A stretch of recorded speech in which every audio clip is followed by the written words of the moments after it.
예, 우리 주일 예배를 하나님 앞에 올려드릴 수 있게 해주신 성령님 주님 감사합니다. 아멘. 예, 오늘은 우리 출애굽기 20장 13절 살인하지 말라 이 본문을 가지고 오늘 우리 은혜를 함께 나누었으면 합니다. 오늘 말씀의 제목은 살인하지 말라 이 본문을 가지고 제목은 자살 그리고 마사다의 비극과 영광입니다. 여러분들과 함께 이 본문을 가지고 앞에 단에선 목사 또 선교사가 전할 말씀의 제목은 자살 그리고 마사다의 비극과 영광 이 제목을 가지고 함께 은혜 나누도록 하겠습니다. 지금 이 말씀을 우리가 녹화하고 있기 때문에 유튜브나 또 다른 매체를 통해서 함께 하는 이들에게도 이 은혜가 함께 하기를 주님 이름으로 축복합니다. 아멘. 예, 우리 출애굽기 20장 13절 말씀은 10계명에서 제 6계명에 들어 있습니다. 살인하지 말라.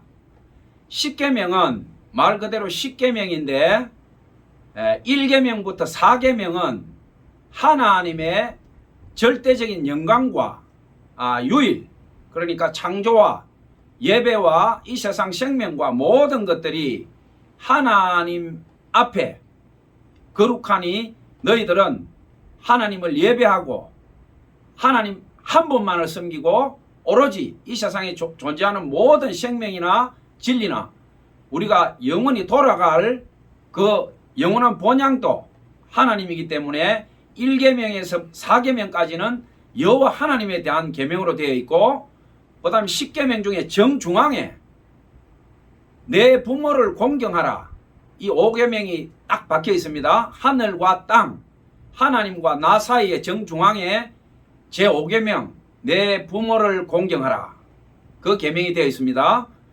그리고 그 다음 계명으로 제6계명 오늘 설교할 이 내용 살인하지 말라 그만큼 사람의 생명과 목숨이 중요하다는 것을 10계명에서 딱 나타내고 있습니다. 자, 살인하지 말라 이 본문을 가지고 자살 그리고 마사다의 비극과 영광이라는 주제로 오늘 여러분들과 하나님의 말씀의 은혜를 나누고자 합니다. 제가 대한민국 최고 부흥사분의 설교 중에 오늘 본문과 일치된 그 내용 자살하지 말아라 그 말씀은 참 좋았어요. 근데 자살하면 지옥을 간다 이 말씀을 하는 거예요. 그 말을 듣는 순간에 제 마음속에서 이거는 잘못됐다. 이거를 내가 꼭 언젠가 설교 본문 주제로서 내가 한번 다뤄야 되겠다. 그리고 제가 체크를 했습니다. 그리고 또 쭉 설교를 제가 큰 교회나 우리나라의 유명한 목사님들 듣다 보니까 자살하면 지옥 간다는 말을 예사로 하는 거예요. 이 목사님들이. 그래서 제가 성경을 다 연관된 구절들을 찾아봤습니다. 또 기도했습니다. 주의 성령 앞에 간절히 기도하고 내가 꼭 이 본문을 가지고 자살과 관련해서 내가 설교를 꼭 해야 되겠다. 그렇게 이제 주님 앞에 제가 내 마음으로 언약하고 체크해 놨습니다. 그 말씀을 오늘 전할 수 있게 되어서 너무나 제 마음이 주님 앞에 이제 짐을 하나 내려놓는 심정입니다. 자, 우리가 안 믿는 사람들이 자살하는 것은 뭐 크게 우리가 이상할 게 없습니다. 그런데 교회를 다니는 사람들도 자살을 많이 해요. 심지어 목사들도 자살합니다. 그러면 별로 이름도 없는 목사님들이 자살했다. 그런 분들은 잘 매스컴이나 보도를 안 하기 때문에 잘 몰라요. 그러나 우리가 다 아는 유명한 목사님도 자살을 해요. 그러면 이 목사님이 복음을 모르고 오늘 본문에 살인하지 말라는 이 구절을 모르고 대한민국 최고의 부흥사가 자살하면 지옥 간다고 그렇게 공공연하게 얘기하는데 그 자살할 목사님이 말씀도 모르고 복음도 모르고 하나님도 모르고 자살했는가? 우리가 의문을 제기하지 않을 수 없잖아요. 자, 2019년도에 우리 유튜브나 또 TV 프로그램에 보면 그 무당 분장을 해가지고 무엇이든 물어보세요가 아니고 무엇이든 물어보살 해서 우리나라에서 그 키가 가장 큰 서장훈 그 농구 선수하고 그 이수근 씨라고 하는 이수근 씨 연예인은 자기 어머니가 실제 무당이죠. 그래서 그 이수근 씨하고 서장훈 씨가 둘이서 운영하는 프로그램이 있어요. 그 무당 분장을 하고 나와서 무엇이든 물어보살 그렇게 해서 이제 이 세상에서 뭐 골치 아픈 일이나 머리 아픈 일, 뭐 특이한 일 도저히 안 풀리는 걸 가지고 교회나 목사님한테 와서 묻는 게 아니고 그 무엇이든 물어보살 거기 가서 이제 묻는 거예요. 뭐 별별 희한한 내용이 다 있어요. 제가 그 프로를 보면서 굉장히 감동을 하고 가슴 아파했던 한 출연자가 있습니다. 지금 뭐 이름을 좀 이렇게 숨겨서 얘기하면 좋겠지만 이미 대한민국이 다 알고 뉴스에 보도됐기 때문에 뭐 그냥 이 얘기를 해도 괜찮을 것 같아요.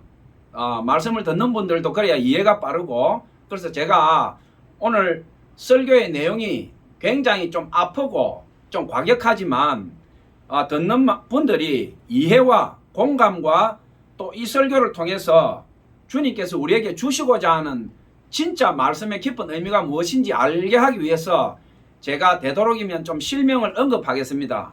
왜냐하면 이것은 개인의 명예하고 관계된 부분이라기보다는 대한민국이 다 아는 분들을 제가 언급할 거기 때문에 이해를 좀 듣는 분들이 해주시길 바랍니다.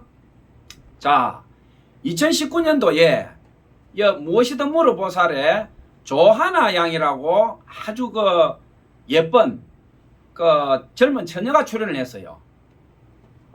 이 조하나 양이 어떻게 됐냐? 자기 아버지가 어떤 폭력과 어떤 도박에 빠져서 이혼을 하고 이 조하나 양을 낳았는데 출생신고를 안 한 거예요.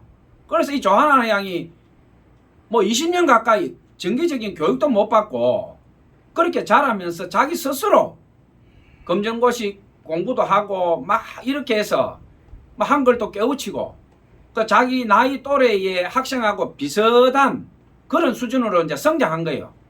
우리가 보통 공교육을 안 받으면 그 지능이나 지식이 현격히 떨어지는데 이 조하나 양이 자기 나름대로 발버둥을 쳐서 이제 그 정도 자기 또래 비슷한 뭐 수준까지 간 거예요.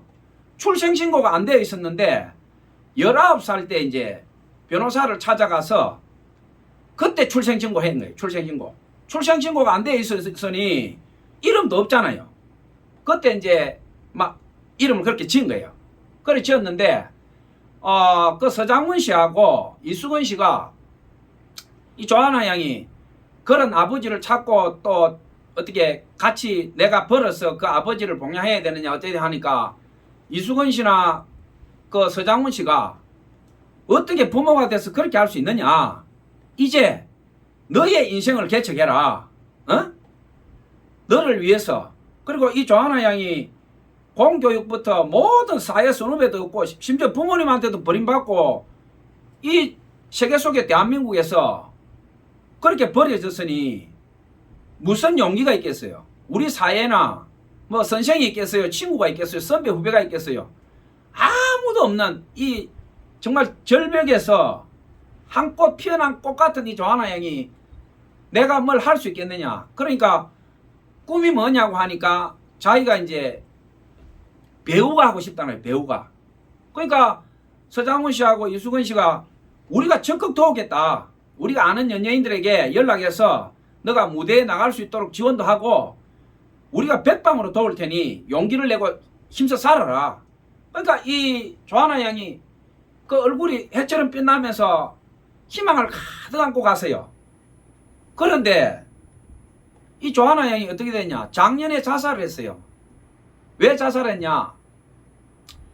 이 조하나 양이 그 어려운 가운데서 자기가 전 생명과도 같은 돈 한 200만 원을 가지고 있었는데 이 보이스피싱에 걸려가지고 그 200만 원을 잃어버리고 그 충격에서 헤어나지 못하고 자살해버린 거예요. 한번 생각을 해보세요. 나이 20대 꽃처럼 피는 처녀가 돈 200만 원 잃어버렸다고 자살을 해버렸어요. 우리 일반인들이 생각할 때는 돈 200만 원이 뭐 작다면 작고 크다면 큰 돈인데 그 조하나 양한테는 그 돈이 전재산이었어요. 전재산. 자기 가진 게 전부예요. 우리가 돈 200 없어도 부모 있으면 부모님한테 가면 다시 주잖아요. 또 선생님이 있거나 친구가 있거나 자기 아는 인맥이 있으면 내가 밥을 굶게 됐고 집에 들어갈 때도 없고 죽게 됐다 좀 도와다오. 그러면 비빌 언덕이 있으면 돼요. 근데 이 조하나 양은 자기 옆에 아무도 없었던 거예요. 아르바이트하고 뭐 얼마나 어려웠겠어요. 호적이 없는 상황에서 아르바이트를 한다는 게 쉬웠겠어요. 그렇게 한 푼 두 푼 모아가지고 200만 원을 가지고 이제 자기가 배우가 되겠다고 이제 공부도 하고 희망을 가지고 그렇게 절벽에서 발버둥 치다가 보이스피싱에 걸려가지고 어이없이 그 꽃처럼 피던 처녀가 자살해버린 거예요. 이게 대한민국을 떠들썩하게 만든 사건입니다. 이게. 그러면 이 조하나 양 하나만 자살하느냐? 아니에요. 우리나라 한 해에 자살하는 사람이 13,000명에서 15,000명을 왔다 갔다 합니다. OECD 자살 1위입니다. 1위. 자살 1위에 대한민국이 항상 올라갑니다. OECD 평균 자살률의 2배가 넘습니다. 우리나라가. 청소년과 노인들 자살률이 부동의 1위입니다. 세계. 70, 80대 자살률은 상상할 수 없어요. 엄청난 자살을 합니다. 왜? 살아갈 길이 없는 거예요. 살아갈 길이. 생계가 곤란하고 거기다 몸까지 아프니까 남에게 피해 끼치기 싫다. 특히 자식에게 짐되기 싫다 해가지고 70, 80대 분들이 자살해버린 거예요. 참담해요. 그러면 부모가 자살하면 그 주민등록을 추적해 자식한테 연락하면 자식이 장례를 안 치른대요. 왜? 장례를 치르려고 그러면 돈이 1,000만 원, 2,000만 원 들어가는데 자식들이 신용불량이고 직장도 없고 대한민국이 뭐 여기서 우리가 살아간다는 게 쉽습니까? 자식이 부모가 돌아가셨다고 한 집에서 신차가 썩었다고 하는데 우린 몰라요. 이게 천륜을 거역하는 일 아니겠어요? 그럼 그 자식이 천하의 불효자식이냐? 아니다는 거예요. 내가 죽게 됐는데 지금 가면 부모 시체를 수습해야 되고 장례를 치러야 되는데 내가 지금 신용불량인 거 나도 죽게 됐는데 지금 가서 어떻게 하겠다는 이야기냐? 부모가 자살했는데 가면 친척들 와서 멱살 잡을 테고 내가 어떻게 간다는 말이냐? 그러니까 나는 몰라요. 그럼 어떻게 합니까? 국가에서 변사자 처리합니다. 그럼 국가에서 사람을 보내가지고 시체를 수습하고 그 시체 썩어 있는 걸 가서 다른 사람이 국가에서 사람을 써서 그거 다 처리하고 국가에서 화장해서 그 뒤수를 합니다. 한 해 13,000명에서 15,000명 가까이가 자살하는데 10대, 20대, 30대가 압도적으로 많아요. 70대, 80대 압도적으로 많고 세계 1위입니다. 이게. 왜 이렇게 됐느냐? 나라는 작아요. 전 세계에서 대한민국 하는데 대한민국에서 중산층 정도 살라 그러면요. 보통 실력으로 안 됩니다. 머리도 좋아야 되고 명문대 나와야 되고 직장도 잘 잡아야 되고 거기서 하나라도 삐끗하면 바로 최하 빈곤층으로 떨어집니다. 신용불량 가는 건 순식간이에요. 청량리부터 뭐 서울역 가면요. 노숙자들이 부지기수입니다. 그 사람들이 뭐 장애인이냐 뭐 아주 일반인에 비해서 많이 떨어지는 사람이 아니에요. 노숙자들의 그 통계를 내보니까 회사 다닌 사람이나 일용공은 거의 없다는 거예요. 그 사람들의 90% 이상이 어떤 사람이냐? 자기 사업을 하는 사람, 자기 사업을. 일용공들은 돈이 떨어지면 용역사무소에 가서 하루 7만 원, 10만 원 받고 일하러 간다는 거예요. 부끄러울 게 없다는 거예요. 부끄러울 게. 난 이렇게 살았다는 거예요. 근데 명문대를 나왔거나 자기 사업을 했던 사람들은 내가 용역 사무실에 가서 하루 일하러 가는 거, 용역은 뭡니까? 현대판 노예예요. 현대판 노예. 내가 가면 전화 오면 누구라도 사람 2명 보내시오. 그 말이 심한 말로 하면 돈 10만 원 줄 테니까 오늘 노예 2명 보내라 이 소리예요. 용역 사무실이. 가서 말 안 듣는다. 가시오. 끝이에요. 무슨 인권이 있어요 거기에. 앞에서는 이 목사도 많이 했습니다. 지금 양복 입고 있으니까 고상해 보이죠. 제 목욕탕 가서 벗으면요 온몸에 흉터가 수백 개 있습니다. 자비랑 선교 좀 해보려고 발버둥 쳐도 교단에서 NO, 교회에서 NO, 교단 큰 교회에서 선교사 내보내는 사람들은요 족보가 좋아요. 족보가. 무슨 족보가 좋으냐? 아버지가 그 교회 담임이든지 장로든지 순혈이 돼야 선교사 순위에서 1순위예요. 성골이에요. 부모가 다 목회자다. 성골. 한쪽이 목회자다. 진골. 백도 줄도 없다. 성골 진골도 아닌 사람들은 그 교회 출신이어야 돼요. 그 교회 출신도 아니다. 장로도 아니다. 백도 없다. 토사구팽이에요. 가슴은 뜨겁고 선교사 서원했고 하나님 일하러 가야 되는데 돈이 없어. 동네 겨울물은 수영하면 갈 수 있지만 태평양을 수영해서 건너갈 수 있습니까? 무슨 수로 아프리카로 갑니까? 일해야죠. 정상적인 직장을 가지면은 그 직장에서 뭐 6개월, 한 달, 1년 일하고 내 선교하러 가야 되니까 퇴직하겠습니다. 웃기는 소리죠. 받아주질 않아요 아예. 자격증 저도 수십 개 있습니다. 학위 저도 많이 있죠. 그게 무슨 소용이 있습니까? 외국인들도 안 하는 더러운 일, 몸 부서지는 일, 노동 3건. 외국인도 우리나라에 와서 지금 노동법 다 적용받아요. 저는 그런 거 없었어요. 팔다리 부서지고 얼굴 찍히고 지금 얼굴 곱상하죠. 세수하면요 군데군데 흉터 있습니다. 누가 알아줍니까? 바보지요 바보.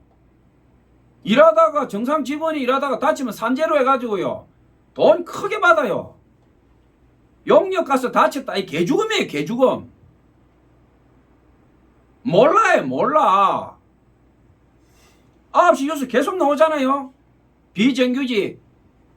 그 꽃같은 젊은이가 말이야 20살인데 김밥 1,000원짜리 2줄 가져가서 그거 먹지도 못하고 벨트에 끼워 죽고 지하철에 받쳐 죽고 그거 다 뭐예요? 그게 바로 우리 이름표입니다. 이름표. 특정한 사람이 죽는 거 아니에요. 힘없고 약한 순서대로 죽는 거예요. 선교사도 똑같습니다. 큰 교회에서 후원비 짱짱하게 받고 선교 나가면요 뭐 빚도 이름도 없이 무슨 빚도 이름도 없어요. 교회 이름 딱 달고 아버지 후원 한 달에 선교비 몇백이 뭡니까? 몇천만 원씩 해줘요. 교회 지어줘, 과원 지어줘, 심지어 병원까지 지어줘 버려요. 구름처럼 몰려옵니다. 그 나라 사람들. 선교비 몇십억을 먹고 그러면 그 사람들이 예수 믿느냐? 그거 주님 앞에 결산해야 돼요.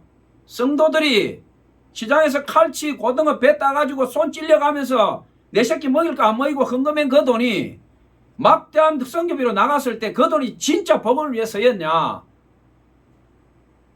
게릴라나 악한 자들 자식들이 그 선교 학교나 이런 데 와서 그 돈 가지고 먹고 배불러 딱 자라가지고 걔들이 게릴라 되는 경우도 나는 흔하다고 봐요. 선교는 예수를 전하는 거죠. 예수. 고아와 가부와 객을 돌보는 것도 있지만 선교의 제1 목적은 예수 전하는 겁니다. 예수. 하나님 나라를 전하는 거죠. 밥 굶어도 돼요. 하루 3끼 안 줘도 됩니다. 한 끼 주고 나머지는 예수 하나님 나라를 전하는 것이 선교인데 예수 하나님 나라는 구순이에요. 줄 서라. 빵, 밀가루 막 주면 구름같이 줄 서요. 그러면 그거 사진 찍고 본국에 보내면요, 전설적인 선교사 됩니다. 이야, 우리 교회 선교사 나와가지고 지금 몇천 명 선교한다. 사진 찍힌 게 다가 아니다는 거예요. 사진 찍힌 게. 빛도 이름도 없이 막 내려가면서 자기 몸 부서져 가면서 인도네시아나 필리핀이나 이름도 없는 오지에 가서 사진을 어떻게 찍어요? 사진을 카메라도 없는데 가서 같이 굶고 거머리 물리고 모기에 물려가. 우리나라 모기는 아무것도 아니에요. 그 쇠파리 같은 거 강한 모기들 물면요, 피부에 여기 알을 썰면 피부 안에서 구더기가 막 튀어나와요. 지독해요. 진짜 선교사는 따로 있습니다. 그런 선교사들은요, 쓸쓸하게 죽습니다. 선교지 가서 하나님 위해서 그렇게 하다가 선교사가 무슨 노후 대책이 있습니까? 50 넘고 체력이 다 떨어져서 늙고 병들어서 한국 땅에 오면요, 뭐가 있어요? 연금보험이 있습니까? 교회가 알아줍니까? 자비랑 선교했는데 그러다가 중풍이라도 왔다. 그 사람이 변사자 되는 거예요. 변사자. 가족들이 돌봐줍니까? 나이가 50, 60 되면 자기 위에 가족 형제들 다 죽어버리고 부모도 없고 그 쓸쓸하게 죽어가는 거예요. 꼴방에서. 그게 진짜 선교사의 최후입니다. 뭐 큰 교단, 큰 교회 선교사, 물론 그 중에서 훌륭한 분 있어요. 제가 이렇게 강하게 얘기하는 거는 선교의 패러다임을 바꿔야 된다는 게, 바꿔야 된다. 진짜 나갈 선교사가 나가야지 진골 선골 찾고 족보 줄 따지고 집안 밥그릇 싸움하고 교회도 철밥통이 돼야 되겠습니까? 진짜 나갈 선교사가 못 나가는 선교사 천지입니다. 절대 나가면 안 될 선교사 벌벌해요. 제가 아무리 얘기해도 말 안 들어요. 대한민국에 지금 대형교회 한번 보세요. 예배 시간에 세습 안 한다고 해놓고 하나님 앞에 예배 시간에 세부이나 맹세해놔놓고 가차없이 거짓말하고 세습해버려요. 뭐 몇백억 몇천억 도둑질하는 예사입니다. 교단 법이 무슨 소용이 있습니까? 헌법 위에 있어요. 헌법 위에 대형교는. 그러니까 세상 사람들이 다 떠나버려. 하나님 같은 소리 하고 있네. 예수 같은 소리 하고 있네. 예수 믿어가 너처럼 되겠다. 할 말 있습니까 우리가? 할 말 없는 거죠. 어디서 전도할 겁니까? 그 사람들이 우리 대놓고 웃기고 있네. 웃기고 있는 장면 아닙니까? 그럼 한두 교회만 그럽니까? 지금 유튜브 보면요, 대한민국 전국이 그렇게 돼 있어요. 전국에. 대형 교회들이요, 교단법도 필요 없어요. 그러면 그 헌법 어기고 교단법 어긴 그 교회를 징계하고 그 목사를 치리하느냐? 안 합니다. 노예에서는요 안 해요. 그러니까 교회가 초토화되고 선교 역시 마찬가지입니다. 선교사들도 자기가 살아야 되니까 진짜 열매보다는 자기 흔적이나 공적을 갖다가 내세워야 선교비가 많이 들어오고 자기가 살아남으니까 결국 그렇게 갈 수밖에 없는 거죠. 비참한 현실입니다. 자, 오늘 살인하지 말라 이 내용을 가지고 제가 중간에 좀 울분을 토했는데, 왜 이렇게 되느냐 하면 우리의 믿음이나 신앙이 병들었기 때문에 오늘날 교회도 그렇고 우리 신앙도 그렇고 우리의 현주소가 지금 이렇게 됐다. 살인하지 말라. 지금 이 부분을 가지고 제가 여러분하고 말씀 나누는데, 한 해 13,000명, 15,000명 정도가 아까운 목숨들이 날아가고 있습니다. 이 안타까운 죽음들이 예수님을 믿고 간 사람들은 그나마 나는 좀 희망이 있다고 봐요. 오늘 이제 말씀 나누면서 제가 하나하나 짚어가겠습니다. 자, 우리 서하나 양 2019년도에 무엇이든 물어보살 나왔다가 작년도에 안타깝게 그렇게 목숨을 잃고 꽃다운 나이에 극단적인 선택을 했죠. 그러면 저는 이 이 하나 양이 하나님을 믿었는지 안 믿었는지는 나는 몰라요. 그러나 이 땅에 태어나서 얼마 살지도 못하고 뭐 나쁜 짓 했겠어요? 나쁜 짓 할 게 뭐 있어요? 백도 없고 아무것도 없네. 하늘과 땅 사이에 자기 혼자 떨어져서 그렇게 살았는데, 그러면 이 하나 양이 예수 안 믿었다. 우리 기독교식으로 하면 예수 안 믿으면 지옥 아닙니까? 거기다 자살까지 했어. 그러면 세상 사람들이 우리한테 야, 저 하나 양 저래 불쌍히 살다가 죽은데 저 하나 양 어떻게 되노? 그럼 우리가 교리적으로 답변하면 지옥이지. 당연히 지옥이지. 그렇잖아요. 예수도 안 믿어서 거기다 자살까지 해서 이거는 뭐 그냥 확인사살이네. 지옥이지. 뭐 목사들부터 교회 다니는 사람 다 그렇게 할 거예요. 저는 그렇게 대답 안 할 겁니다. 제가 오늘 말씀 전하는 결론부에 가면 제가 오늘 이 설교를 은혜 나누고자 한 내용이 그 본론이 나오게 됩니다. 자, 우리 자살자들 보면 목회자도 자살하고, 우리나라에 보면 지금 우울증이 극심했던 유명한 교회요. 서머나 교회라고, 제가 그 목사님 이름은 말하지 않겠습니다. 그 유명한 목사님이 자살을 했는데 아직도 유튜브에 보면요, 그 목사님 영상이 도배가 돼 있어요. 수천 수만 명이 그 목사님 설교를 아직도 듣고 있어요. 자살의 목사인데 이 목사 설교를 듣고 지금도 울어요. 울어. 하루에 설교가 유튜브 올라오는 게 6,000건에서 7,000건이 올라온다고 합니다. 6,000건, 7,000건 올라오는 데서 대형교회 목사들, 이름 있는 교회 설교가 도배를 해요. 그런데 죽고 없는 목사, 그것도 자살의 목사 설교가 엄청난 클릭수가 클릭이 됩니다. 누가 들으라고 하지도 않아요. 스스로 찾아서 봅니다. 그만큼 그 목사의 영향력과 설교와 삶이 그 성도들에게 깊은 감동과 영향을 주었다는 겁니다. 그런데 정작 이 목사는 깊은 우울증이 있었어요. 우울증. 그 우울증을 결국 감당을 못하고 자살을 했는데, 이 서문화 교회 목사님 뭐 다 알 겁니다. 제가 말 안 해도 여러분 찾아보면 나옵니다. 그리고 우리나라의 최고 교회의 장로님이, 여러분 알죠? 교회 세습 과정에서 재정이 잘 안 맞으니까 이 장로님 자살해버렸어요. 그러면 그 교회 목사는 지금도 떵떵거리고 목회해요. 기독교 방송 다 나옵니다. CTS, CBS부터 나오고. 장로가 자살할 정도고 교회 재정 문제로 그래 됐다 그러면 그 목사가 첫째 치명적인 범죄 아닙니까? 그런데 주혜종의 목사는 떳떳하게 얼굴 뒤밀고 교단 헌법도 어기고 하나님 앞에 예배에서 공적으로 거짓말을 숨쉬듯이 해도 천연덕스럽게 얼굴 내고 나와서 떠들고, 장로는 물론 자기가 뭐 하나님 앞에 양심에 떳떳하지 않은 부분이 있겠죠.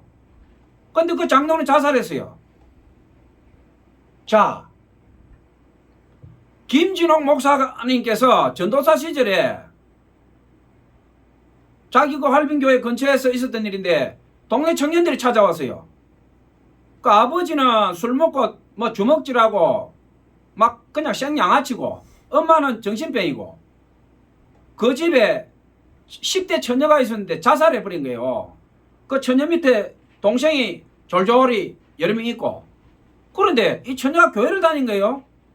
근데 교회 목사님이 자살했다고 장례를 안 치러준다는 거예요. 농번기에 모내기철인데.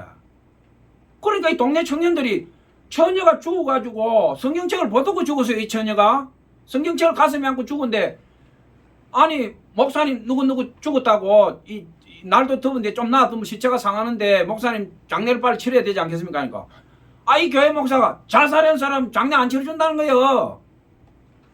말이 됩니까 이게?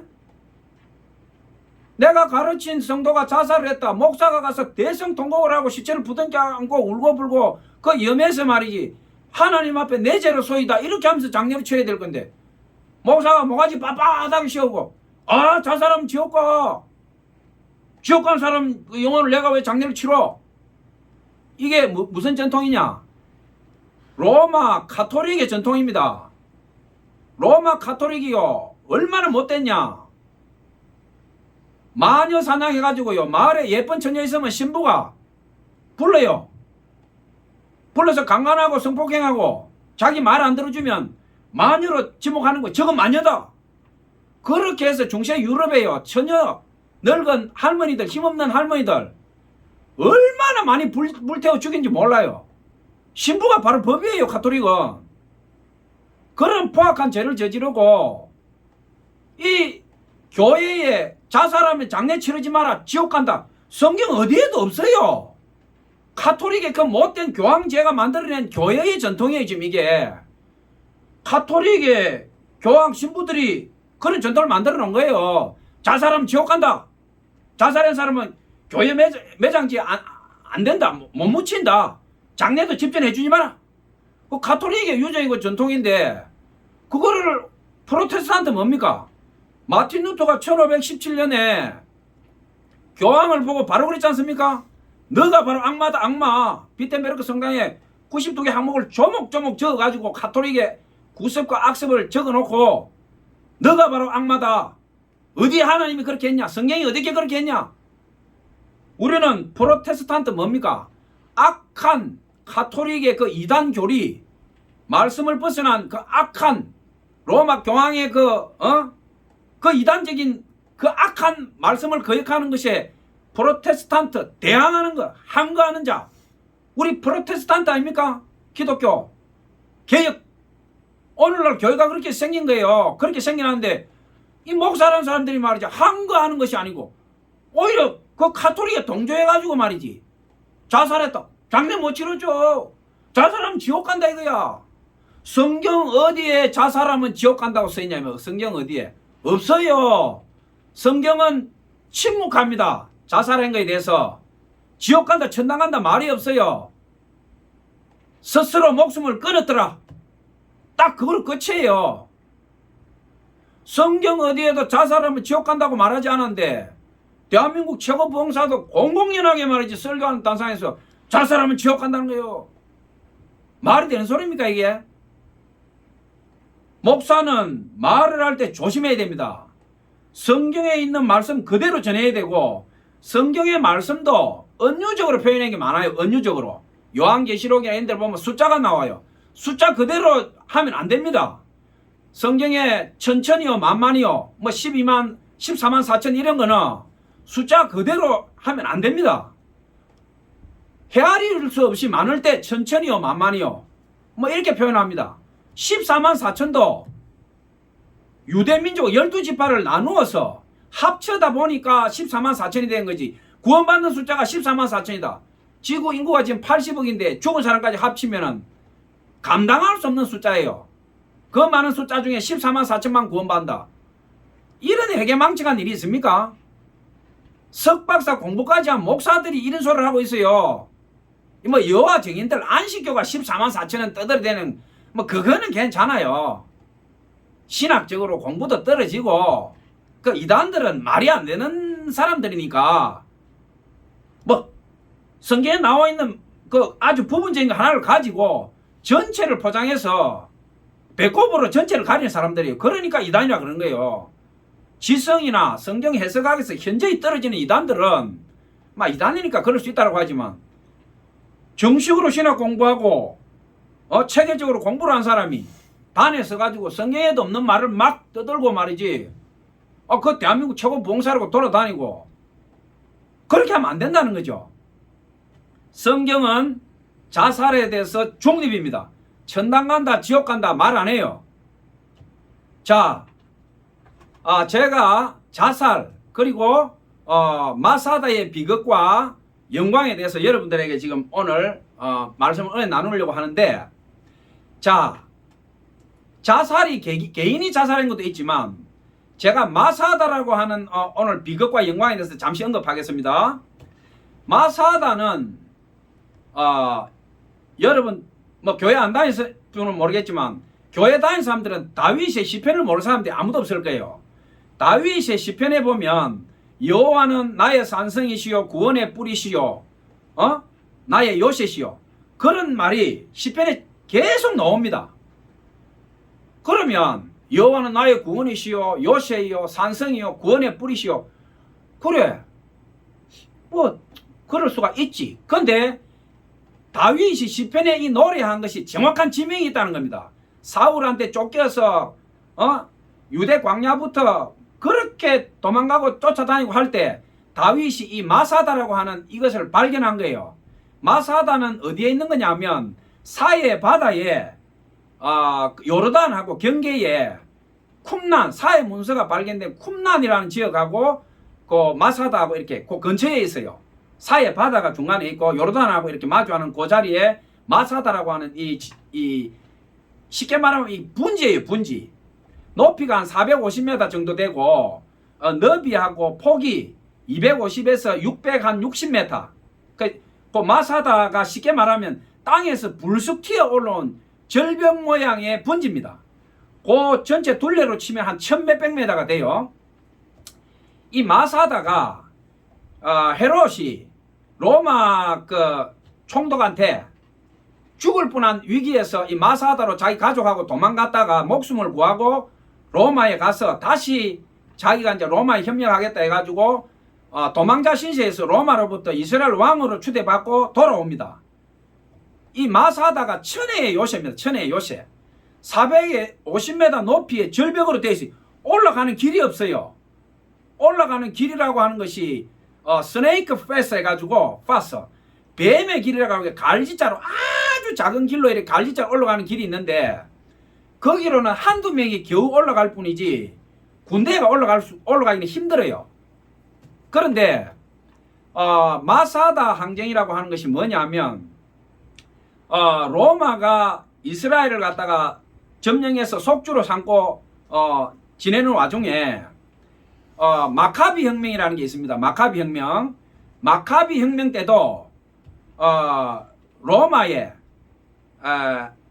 안티오쿠스 4세 그러니까 에피파네스 안티오쿠스 4세 그 로마 황제가 이스라엘 성전에다가 돼지고기 피를 뿌리고 할례를 금지시키고 말할 수 없는 폐역을 저질렀어요. 그러니까 그 로마 황제의 그 말도 안 되는 폐역에 마카비 그 형제가 쉽게 말하면 위대한 혁명이죠. 마카비 혁명이. 그 혁명을 일으켜 가지고 이스라엘을 독립을 시킵니다. 그리고 제1차 유대 전쟁이 일어나는데 똑같은 일이 또 일어납니다. 예수님 주 후조 그러니까 AC 65년 66년 그 앞에 어떤 일이 일어납니까? 네로가 미쳐가지고 막 난리를 칠 때입니다. 로마의 대화재가 64년 65년 그때 일어나죠. 그 로마의 화재가 일어나니까 네로가 사실 불을 질른 거 아니에요. 근데 막 그 불이 너무 심해가지고 감당할 수 없게 되니까 네로가 미쳐가지고 로마에 불을 질렀다 이 소문이 나버린 거예요. 그러니까 네로가 아무리 아니라고 해도 이제 수습이 안 돼요. 네로를 때려 죽여야 된다. 이러니까 네로가 자기가 살려고 기독교인한테 덮어 씌워버린 거예요. 이 화재를 기독교인들이 불을 질렀다.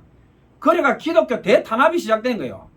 막 기독교인 잡아서 사자밥이 되게 만들고 우리 기독교사에 나오는 그 베드로와 바울이 죽은 것도 이때입니다.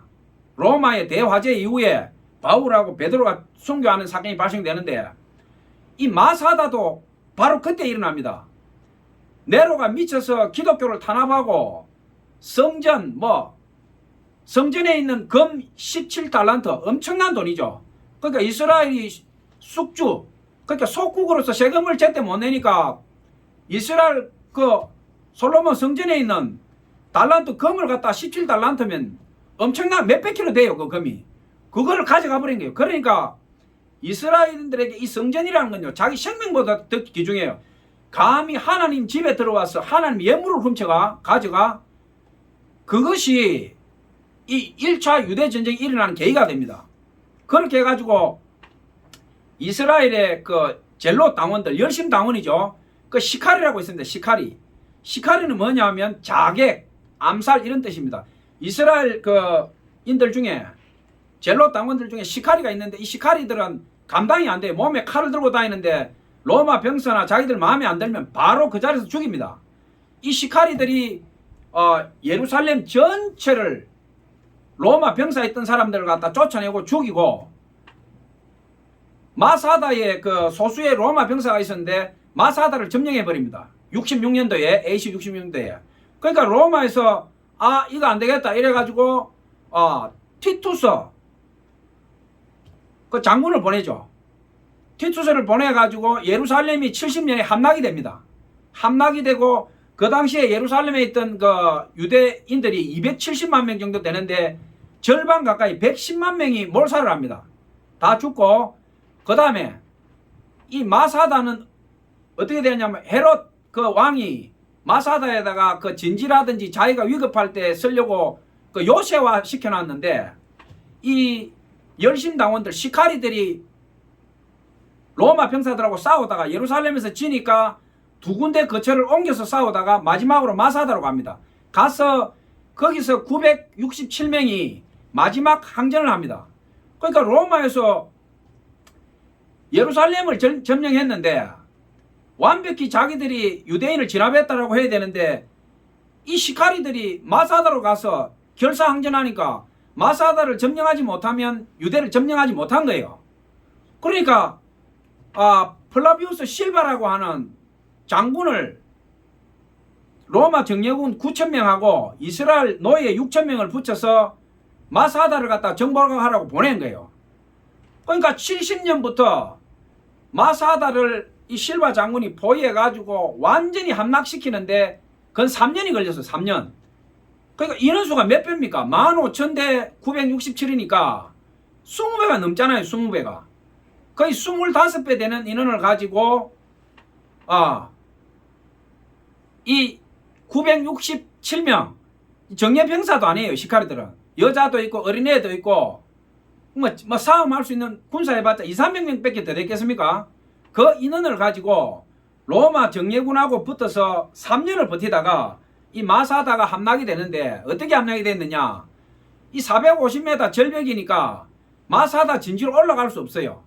그러니까 이 로마 10군단의 실바 장군이 어떻게 했냐면 3년을 시간을 끌다가 마사다의 서쪽 편에 있는 제일 높은 고지에서 마사다 쪽으로 쉽게 말하면 토성을 샀습니다. 토성. 근처에 있는 나무를 주워 가지고 깔고 흙을 갖다 붓고 또 쌓아 올리고 이래서 마사다 쪽으로 토성을 쌓아 가지고 이 마사다에 이제 5m 높이로 성벽을 쌓아 놨는데, 6개월 만에 이 성벽을 이제 이 토성을 쌓아 가지고, 그러니까 마사가 함락되기 바로 전날이죠. 그런데 이 유대인들이, 이 시카리들이 이 토성을 쌓을 때 로마에서 유대인 노예들을 사용했어요. 6,000명 되는 노예들을. 그러니까 활을 쏘거나 그 노예들을 죽이면 토성을 못 샀는데, 왜 이 시카리들이 공격을 못 했느냐 하면 자기 동족이니까 차마 못 죽이니까 그냥 지켜보고 있었던 거예요. 그러니까 저 토성이 쌓아지면 이 마사다가 함락이 되는데 동족을 못 죽이니까 그대로 지켜보다가 이 시카리의 두목이 엘라살 벤야이르. 그러니까 마지막 토성이 다 쌓아지고 로마 대군단이 이제 이 성을 함락하러 공성추를 가지고 공격을 합니다. 공성추는 뭐냐면 높이가 한 5m에서 10m 정도 돼요. 그 공성추가 청계가 되어 있는데 거기에 큰 돌을 달아가지고 이제 성벽을 무너뜨리는 거예요. 사람도 타고. 그러니까 이 공성추가 어떤 역할을 하냐면 방패 역할을 하는 거죠. 공성추를 앞에서 밀면서 뒤에 병사가 밀고 안에도 타고 돌을 넣어가지고 성벽을 부수는 거예요. 그러니까 마지막 날, 이 마사다가 함락되기 마지막 날 공성추가 올라가는데 이 나무로 만들어요. 나무로. 그러니까 안에 있던 이스라엘의 시카리들이 불을 지른 거예요. 그 공성추에다가. 불을 지르니까 이 공성추에 불이 붙으니까 로마 병사들이 더 못 갈 거 아니에요. 불이 붙어가 난리가 났는데 어떤 일이 벌어졌느냐. 이 이스라엘인들이 성벽 위에다가 나무를 이렇게 대가지고 흙을 넣어놓은 거예요. 흙을. 이 공성추가 공격하면 안 무너지도록. 그렇게 되어 있는데 불이 공성추에 붙었다가 바람 방향이 변하면서 유대인 그 성벽에 불이 붙었어요. 그러니까 뭐 감당할 수 없잖아요. 불이 붙으니까. 그 불길이 로마 병사로 갔다가 시카리한테 갔다가 이러면서 양쪽 다 피해를 입었는데 밤이 되니까 이 플라비우스 실바 장군이 너무 어두워지니까 내일이면 함락된다. 일단 철수해라. 그래서 그날 밤에 로마 군단이 철수합니다. 10군단이. 다음 날이면 이제 이 정복되는 거예요. 마사다가. 그런데 이 마사다의 비극과 영광이 여기서 드러납니다. 엘리아살 벤 야이르가 그날 밤에 그 967명을 모아놓고 연설을 하는데 그게 요세푸스 그 전쟁사에 보면 그대로 기록되어 있습니다. 이 벤 야이르가 한 연설이 우리가 내일이면 죽는다. 로마 저 10군단이 올라와서 우리 아내와 자식들은 포로로 끌려갈 것이고 우리는 비참하게 노예가 될 것이다. 아직은 우리 손이 자유롭다. 우리가 오늘 이 전쟁에서 진 것은 우리가 약해서 진 게 아니다. 로마가 강해서 진 것도 아니다. 강해서 우리가 진 게 아니다. 하나님께서 우리가 지도록 우리 죄 때문에 죽는다. 하나님께서 바람에 불길을 갖다 변화시켜서 우리가 불이 났다. 그러니까 이것은 하나님께서 허락하신 일이다. 그러니 로마가 강해서 우리가 진 것도 아니고 우리가 약해서 진 것도 아니다. 다만 우리의 목숨과 우리가 하나님의 규례와 율법을 지키고 하나님의 백성으로 하나님의 아들 딸로 죽을 수 있는 기회는 오늘 밤밖에 없다. 내일이 되면 로마인이 와서 우리가 보는 앞에서 아내를 성추행하고 겁탈할 것이고 우리 애를 묶어서 아버지 보는 앞에서 개처럼 끌고 갈 것이다. 우리가 그런 치욕스러운 일을 당하느니 로마인들이 우리한테 한 걸 보지 않았느냐. 우리 성전에 돼지 피를 뿌리고 돼지고기를 집어 던지고 우리 하나님의 성전에서 금을 빼앗아가고 성물을 빼앗아가고 우리 동족들을 그렇게 죽이지 않느냐. 그러니 우리는 하나님의 영광을 위해서 이때까지 싸웠다. 그러나 하나님이 저들이 이거 함락하는 걸 허락하셨으니 우리가 오늘 명예롭게 죽자. 대자유인으로 하나님의 아들 딸로 죽자. 그렇게 하니까 그 967명이 처음에는 웅성거리다가 가만히 생각해 보니까 벤 야이르 말이 맞단 말이에요. 좋습니다. 우리가 죽겠다. 그렇게 된 거예요. 그럼 어떻게 죽었느냐? 각 집의 가장이 자기 거처에 가서 자기 아내와 자식을 다 죽이는 거예요. 다 죽이고 나서 남자들이 다시 광장으로 나오면 10명씩 제비를 뽑아요. 그러면 10명씩 제비 뽑으면 제비 뽑힌 사람이 다시 9명을 죽여요. 그러면 죽이고 나서 또 나오면 또 10명이 되면 또 한 명이 9명을 죽이고. 그러면 한번 생각해 보세요. 아버지가 아내와 자식을 죽여요. 죽이고 나서 그 광장에 나오면 남자들이 10명이 모이면 거기서 다시 제비 뽑기를 또 죽여요. 그렇게 되면 어떻게 됩니까? 최후의 남자 한 사람이 남겠죠. 그 사람은 자살하는 거예요. 그러면 967명의 마사다인 중에서 자살한 사람은 딱 한 명이에요. 한 명. 맞죠? 나머지는 어떻게 됩니까? 살인한 거죠. 살인. 제비뽑기해서 어쩔 수 없이. 그러니까 오늘 설교의 제목 살인하지 말라. 자살. 마사다의 비극과 영광. 이게 정확히 지금 마사다에서 일치되고 있습니다. 그러니까 거의 2000년이 지나서 마사다 유적과 그 기록물을 찾아보니까 돌 조각에서 하나에서 11명이 나왔다는 거예요. 11명. 10명이 아니고 11명. 이 11명이 누구냐? 아무래도 벤 야이르 알겠느냐? 이 지도자. 마지막 남은 사람이 남자를 다 죽이고 남은 기물에 불을 지르고 자살하는 걸로. 그러니까 어떻게 됩니까? 자살자는 최후에 남은 남자 성인 1명. 유대인들은 자살을 안 해요. 하나님의 백성이니까. 그러니까 마지막에는 아무래도 벤 야이르가 모든 정리를 하고 불을 지르고 자살하지 않겠느냐. 그렇게 추측을 해요. 그리고 7명이 살아남았는데 967명 중에 7명이 살아남았는데 늙은 할머니 1명하고 노인 1명, 그 어린애 5명이에요. 다음날 로마 10군단 병사들이 정예 군인들이 이제 3년을 갖다가 기다리다가 이 지긋지긋한 마사다를 이제 함락하고 가서 대로마 10군단의 유형을 전 세계에 떨치려고 성 안으로 들어갔더니 성이 지죽은 듯이 조용한 거예요. 조용해. 들어가 보니 감당할 수 없는 비극이 펼쳐져 있는 거예요.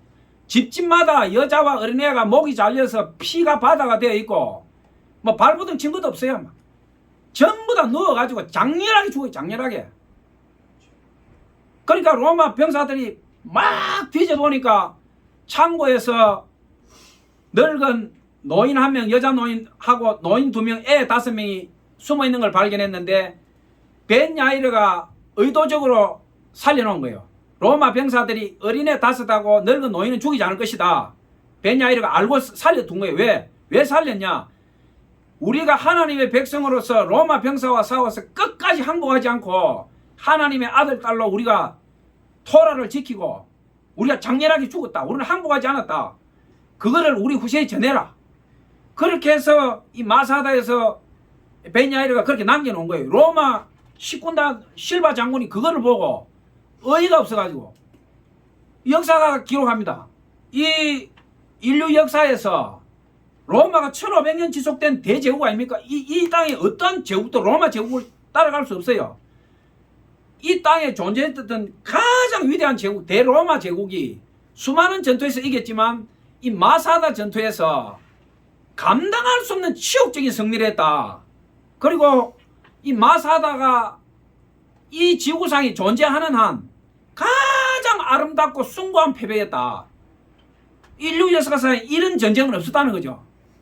그러니까 이스라엘이 1948년에 나라를 회복하고 난 뒤에 그 시오니즘 민족주의자들이 마사다에 가서 통곡을 하면서 하는 그 구호가 있습니다. 이스라엘 병사들부터 훈련이 마치면 가서 마사다는 2번 다시 함락당하지 않는다. 마사다는 마사다 cell not fall again.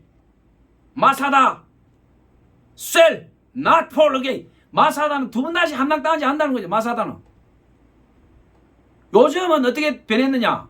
이스라엘이 아주 강대국이 됐어요. 그러니까 청소년들, 아주 어린 애들만 가서 그 구호를 외치고 이스라엘 특전사들이나 강한 군대들은 요즘은 안 해요. 왜? 우리는 이제 더 이상 목숨을 구걸할 정도로 약하지 않다 이게야. 우리는 이제 하나님의 군대로 우리는 먼저 공격할 수 있다 이제. 눈에는 눈으로, 이에는 이로 누구든지 우리를 건드려라. 마사다가 함락되는 것이 아니고 우리를 공격해 너희들이 죽게 될 것이다. 오늘날 이스라엘이 있기까지 그 처절한 시오니즘 민족주의 그걸 가지고 이스라엘이 살아남았어요. 2000년 동안 이스라엘이 흩어졌어요. 1차 유대전쟁이 AC 66년부터 70년, 73년이고 2차 유대전쟁이 AC 131에서 135년까지 2차 유대전쟁 이후에 이스라엘 민족이 2000년 동안 흩어졌습니다. 완전히 예루살렘이 뺏기고 이스라엘이 전 세계 디아스포라로 날아갔는데 이스라엘이 오늘날까지 끈끈하게 살아남아 버틸 수 있었던 것은 바로 이 마사다 항쟁과 같은 이 정신이 살아있었기 때문에 그래요. 그러니까 제가 오늘 자살, 구원, 그리고 마사다의 비극과 영광에 대해서 여러분들에게 지금 말씀 전하고 있는데 우리가 자살하면 지옥 가느냐, 구원 못 받느냐 이 부분하고 오늘 제가 여러분들에게 이 말씀을 나누는 것은 뭐냐? 그러면 마사다에서 그렇게 죽은 사람들이 다 지옥 갔느냐 이게 다 지옥 갔느냐?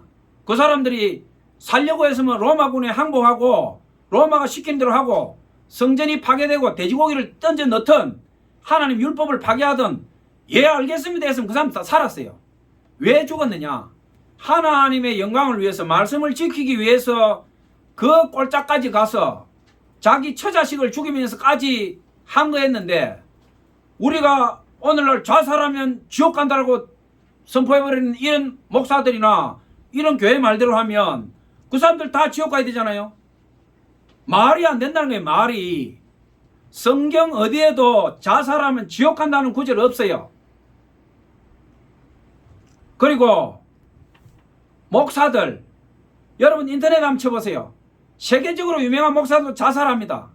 그 사람들이 악령에 실린 게 아니에요. 그 사람들이 자살하는 원인을 분석해 보면 우울증이에요. 우울증은 우리가 물론 기도해서 치유될 수도 있지만 치유가 안 되는 경우도 많아요. 우리가 기도해서 신유의 은사가 있어서 하나님께 기도하고 간구해서 낫는 것도 있지만 병원 가서 치료해야 되는 것도 있습니다. 그럼 이 우울증이라고 하는 것은요, 사람의 목숨이 견딜 수 없게 해요. 목사가 너무 깊은 우울증이 있어서 견디지 못해서 작살할 수 있는 거예요. 죽으면서까지 그 목사가 한 기도가 뭐겠어요? 하나님 살고 싶어요. 하나님 저 좀 치료해 주세요. 그 목사가 기도 그렇게 안 했겠습니까? 그런데 자살했다. 당연히 지옥이지. 성경 어디에도 그런 말은 없어요. 우리가 어떻게 죽었든 죽고 난 뒤에 구원의 문제는 하나님의 절대 주권입니다. 우리가 살다 보면 우리 주위에서도 자살한 사람 많이 볼 수 있어요.